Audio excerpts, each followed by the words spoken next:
All right, who is ready to find out what happens next in Nutcracker? We are continuing to read today for our chapter book story time here at the Caribou Public Library. I'm Miss Erin. Now, if you remember, last time we listened to chapters 3 and 4, and the battle was about to begin between the Mouse King and Nutcracker and the people in their armies. Wow, this is an exciting, interesting story. Okay, so here's a picture I'm going to show you to start, and then we'll get into our reading. Wow, what can you see in that picture? Wow, this must be the Mouse King up here. All right, let's see what happens. "Beat the victory march, trusty drummer," cried Nutcracker. Immediately, the little soldier began to strike a drum roll in such a splendid style that the windows of the glass cabinet rattled and resounded. A cracking and a clattering arose, and Marie saw that the lids of all the boxes in which Fritz's army were quartered were bursting open. The soldiers had all pulled out and jumped down to the bottom shelf, where they lined up in battle formations. Nutcracker quickly inspected the ranks, speaking words both of encouragement and reproof. "Why is there no trumpeter amongst your sounding out a call?" he cried in a fury. Then he turned to the old Italian clown, Pantaloon. Looking somewhat pale, with his hurt chin wobbling, Nutcracker said ceremoniously, "I know how brave and experienced you are, General. What we need now is someone who can size up situations rapidly and make the most of every opportunity. I therefore entrust you with the command of the cavalry and artillery. You can do without a horse. Your own legs are long, and you can gallop upon them as fast as you need to. Now do your duty."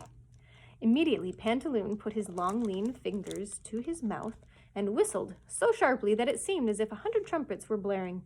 Sounds of stamping and neighing now issued forth from the cabinet. Fritz's dragoons and swordsmen, along with his shiny new soldiers, marched out and lined up on the floor. They trooped past Nutcracker in regiments, banners flying and bands playing. After this maneuver, they wheeled and formed up at right angles to the line of the march, while Fritz's artillery came rolling into position at the front. At once, the cannons commenced to fire. Boom, boom, boom! Marie saw sugar-plum ammunition wreaking havoc among the thickly massed mouse battalions, covering them with white sugar powder. A division of heavy guns, which had taken a strong position on Mama's footstool, did the greatest work. Bam, bam, bam! They kept up a murderous fire of gingerbread nuts on the enemy's ranks, mowing the mice down in dozens. But the advance of the enemy mice was scarcely slowed by all this. They even seized control of one or two of the heavy guns, when suddenly there came a purr, purr, purr. Marie could hardly see what was happening with all the smoke and dust. Soldiers on both sides fought with the utmost bravery and determination, and it was uncertain for a long time which side would win the day. The mice kept on adding fresh forces to their ranks and advancing to the front. Their little silver musket balls were everywhere, doing terrible damage, even inside the glass cabinet. Clara and Gertrude ran around desperately, wringing their hands and crying out in distress. "Must I, the loveliest doll in the world, die miserably in the flower of my youth?" wailed Miss Clara. "Did I take such care of myself all these years to be shot down within my own four walls?" wept Gertrude. They fell into each other's arms and howled so terribly that you could hear them even above the din of battle. Dear reader, you have no idea of the pandemonium. It was all purr, purr, poof, boom, boom, boom, boom, boom.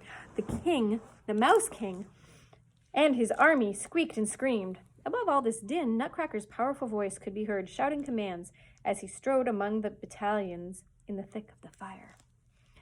Meanwhile, General Pantaloon had made several brilliant cavalry charges and covered himself with glory. Fritz's soldiers, however, were subjected to a barrage of evil-smelling shot that left deadly marks on their red tunics, and so they hung back from the battle. General Pantaloon ordered them to wheel around to the left. In the excitement of the moment, however, he ordered his dragoons and swordsmen to do likewise, and so they too wheeled to the left and marched home to their quarters. This mistaken maneuver brought the artillery on the footstool into imminent danger.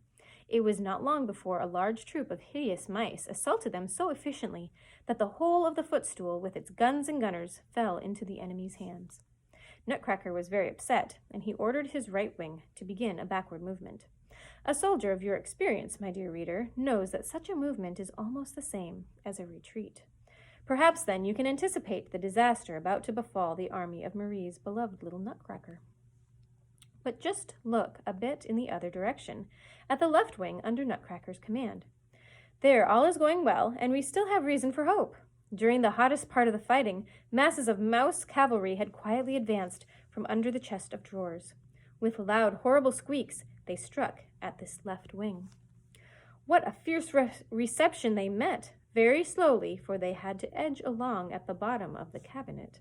The regiment of puzzle figures appeared, brightly dressed gardeners, mountain climbers, snake charmers, hairdressers, harlequins, cupids, lions, tigers, unicorns, and monkeys, all under the command of 2 Chinese emperors. They strode into battle and formed a square, fighting with the utmost courage and coolness. This elite regiment would have seized victory from the enemy if one of the mouse cavalry captains hadn't made a bold push forward. He charged upon one of the Chinese emperors and bit off its head. As the emperor fell, he knocked over and smothered a couple of harlequins and a unicorn. These losses created a gap through which the mouse enemy rushed. Tragically, the whole puzzle figure regiment was soon bitten to death. In the end, however, the mice gained little advantage from this victory. For as soon as one of the mouse cavalry soldiers bit a brave puzzle figure soldier, he found himself choking from the thick cardboard that stuck in his throat. Still, these mouth fatalities proved of little good to Nutcracker's army, which was forced to retreat farther and farther, while suffering greater and greater losses. The unfortunate Nutcracker soon found himself driven back to the glass cabinet, with a very small remnant of his army remaining. Nutcracker was counting on reinforcements from within. Oh, here is a battle. Hold on.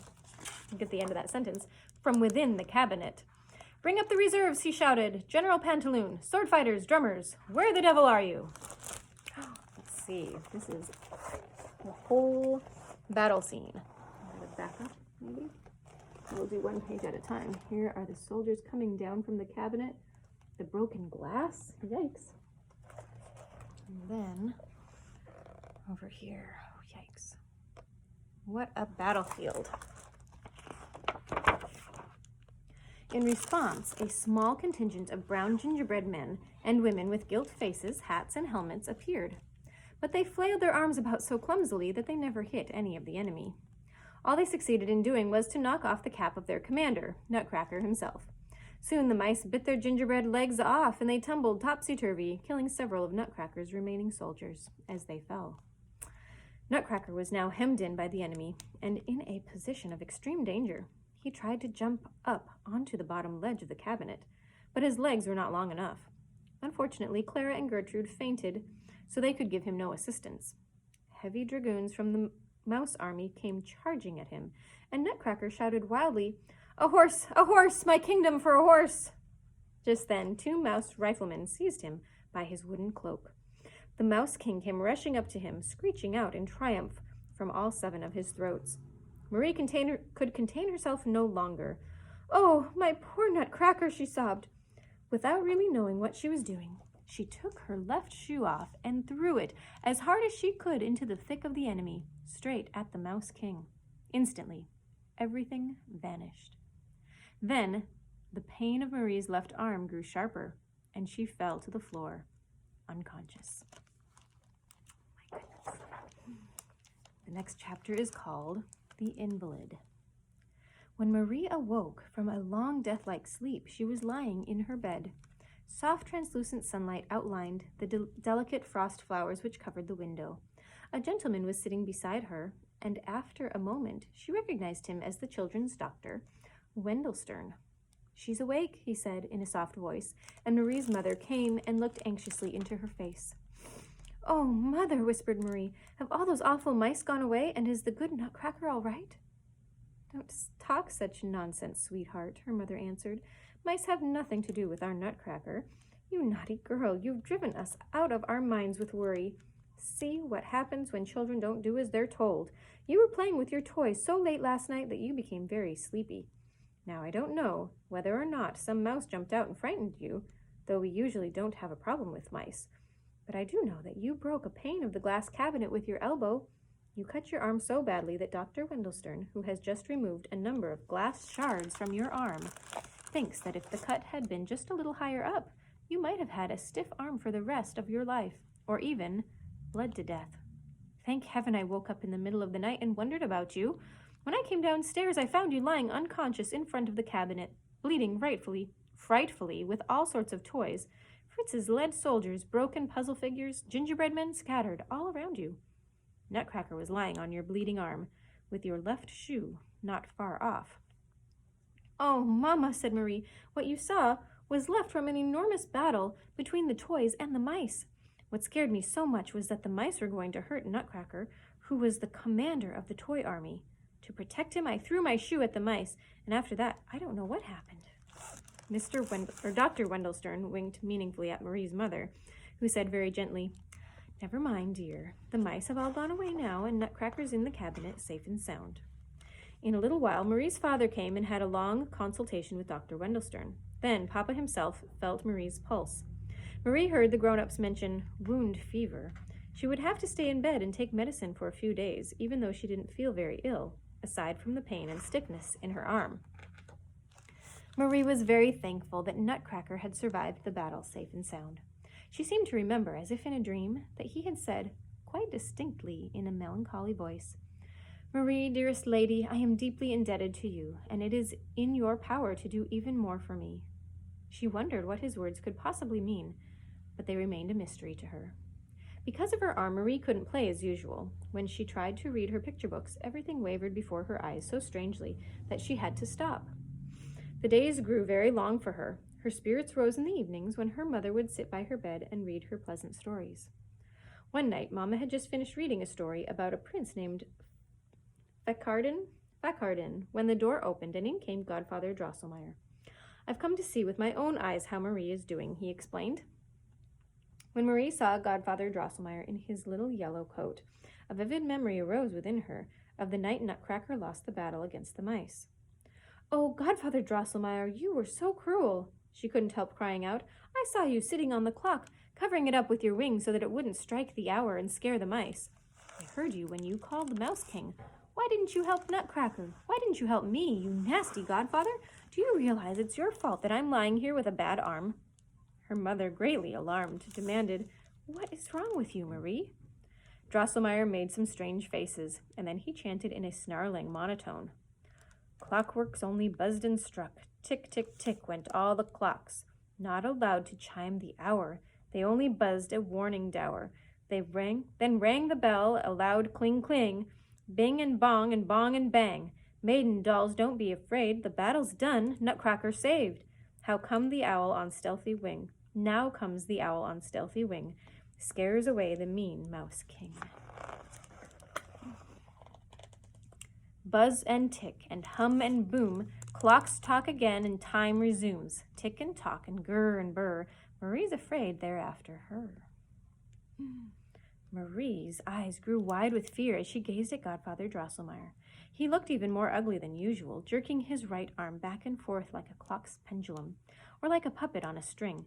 She grew terribly afraid of him, though Fritz, who had arrived during Drosselmeyer's chant, only laughed and said, Oh, Godfather, look at you, hopping around like that. You look like an old jumping jack that I threw away last month. Mama looked very serious and said, This is a strange way to behave, Mr. Drosselmeyer. What do you mean by it? My goodness, said Drosselmeyer, laughing. Haven't you ever heard my nice Song of the Clockmaker? I always sing it to the little invalids like Marie. He sat down beside Marie's bed and whispered to her, Don't be annoyed with me because I didn't gouge out all 14 of the Mouse King's eyes. I couldn't do that. To make up for it, here's something that I know will make you happy. Oh no, I wonder what it is. Here's a picture of Marie in bed and her mother and the doctor discussing.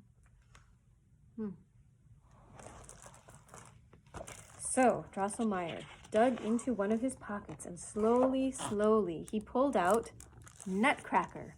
His teeth and his broken jaw had been firmly fixed. Marie shouted for joy and her mother laughed and said, Now you see for yourself how nice Godfather Drosselmeyer is to Nutcracker.